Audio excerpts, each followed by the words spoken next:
and that is the exercise that we are performing now. Then I will ask our legal attorney, is a Class 2 position at this point open on the planning board? The issue which Ms. Arati raises is that there is not an opening, a vacancy on the planning board.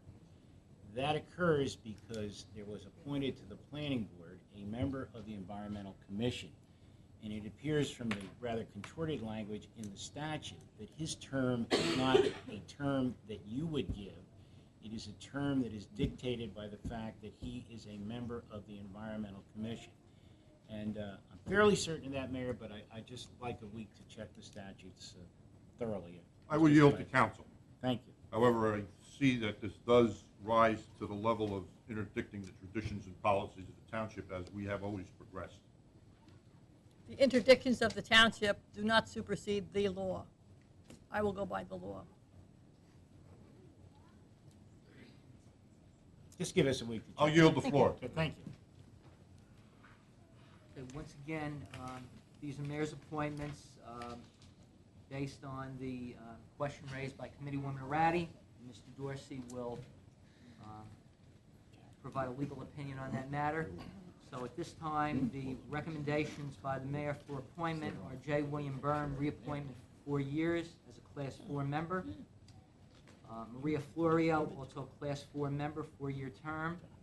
And Robert Dehan as a Class 4 alternate 1. Again, it's not necessary, but again, according to custom, we take a vote of the Township Committee to confirm those appointments. So is there a motion? Motion so moved. Second. Moved by Mr. Faramasca, seconded by Mrs. Capola. On roll call, Mr. Faramasca. Yes, I welcome back to the planning board Maria Florio, who has been an excellent member of planning for this community for many years, and it's terrific that she's being reappointed to the planning board. Mr. Schleifer. Aye. Ms. Arati. Yes, I also welcome back Maria Florio and Bill Byrne, who have contributed greatly to the planning of this township. So I welcome them both back to the planning board. Mr. Capola. Yeah, I do, especially Bill. Bill, good leader on the planning board. Keeps the meetings going well. Thank you. Yes, I do. Mr. Sheridan. Aye. So approved. Our next order of business is a motion to nominate for deputy mayor, and if I can, I would like to make that nomination as Mr. Ken Schleifer.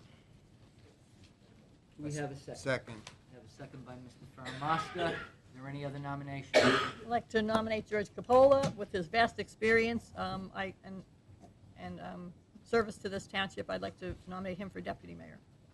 Do we have a second to that nomination? I'll second it. Can't second. I tried, I forgot. Forget it.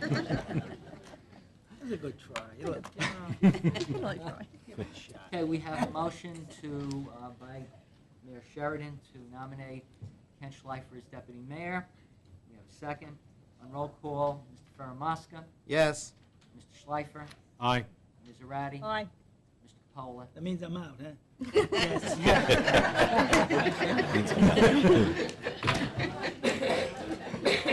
Sheridan. Aye.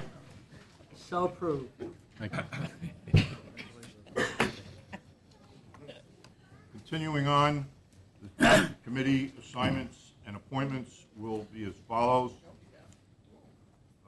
Mayor, Director of Administration, Liaison to the Sewer Authority, Open Space, the Wickpenong Library, and the Office of Emergency Management, John T. Sheridan.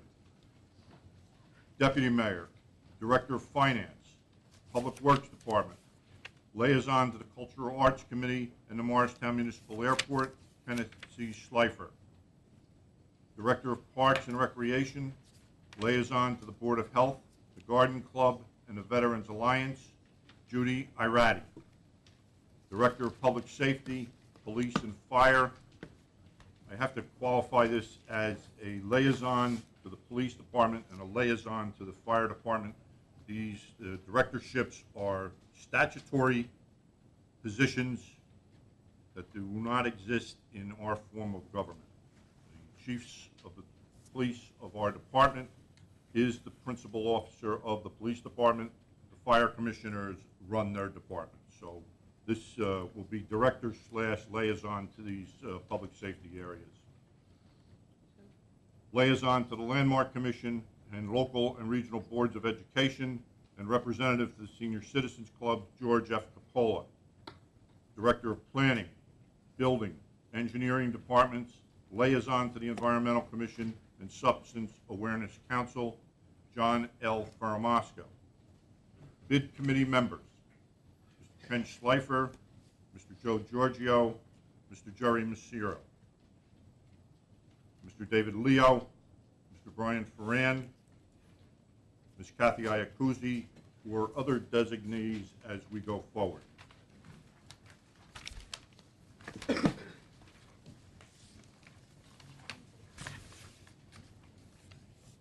next order of business would be our comments by the members of the Township Committee. As a matter of decorum, I would like to call on our Deputy Mayor, Ken Schleifer, to make his comments. Thank you, Mr. Mayor. Congratulations on your appointment. I've been honored in 2009 to be Director of both Finance, DPW, and Liaison to the Substance Awareness, Environmental, Morristown Airport, and Cultural Arts Committee. I'll try to get through my reports quickly. I was commented last year of being a little too wordy, so I've cut them down. Starting off, Director of Finance. This year presents many challenges for our Chief Municipal Financial Officer and Tax Collector, Silvio Esposito. He needed to work with a tight budget, as well as slower taxpayer payments and delayed promised state aid that affected cash flow, as well as many tax appeals that will continually have an effect on our financial condition. It is interesting to note from a financial basis that most townships of our size have separate employees to serve as Chief Financial Officer and Tax Collector. I would also be remiss if I did not mention that most townships have separate employees who are business administrator and township clerk. We are blessed to have both Joe Giorgio and Silvio Esposito, whose dedication and expertise have saved our taxpayers the cost of hiring 2 additional employees and the cost of the employee benefits over the past years and the near future. Silvio is joined in the Finance Department with a staff of 3, Patty Shea, who serves as assistant to the financial officer, along with staff members Ellie Rudy and Samantha Stee. All members of the Finance Department are cross-trained in finance, tax collecting, payroll and benefits administration, which keeps the office operating and serving the residents when employees are on break, approved leave, or vacation. In 2009, we had a municipal budget of $21.9 million, down $300,000 from 2008. And in 2009, we had $8.5 million in municipal revenues, which was down $1 million from the prior year. Our municipal tax levy, the amount we raise by taxes, which is about 24% of the tax burden of our taxpayers, was at $13.4 million. This was an increase of $750,000 from the prior year. In 2009, we reduced the taxpayer's burden of open space in half, resulting in a savings of $24 for an average household. Revenues for open space went from $408,000 in 2008 to $201,000 in 2009. In 2009, we also saw our state aid reduced by $98,700 from the prior year. As I was writing this report, I was advised by our financial officer the last $41,500, which was held by the state, was received by the township yesterday, the last day of 2009. With the current condition of our state's finances, it would be considered a wish if the state aid remained the same for 2010. The reality is we will likely see a reduction as we move forward.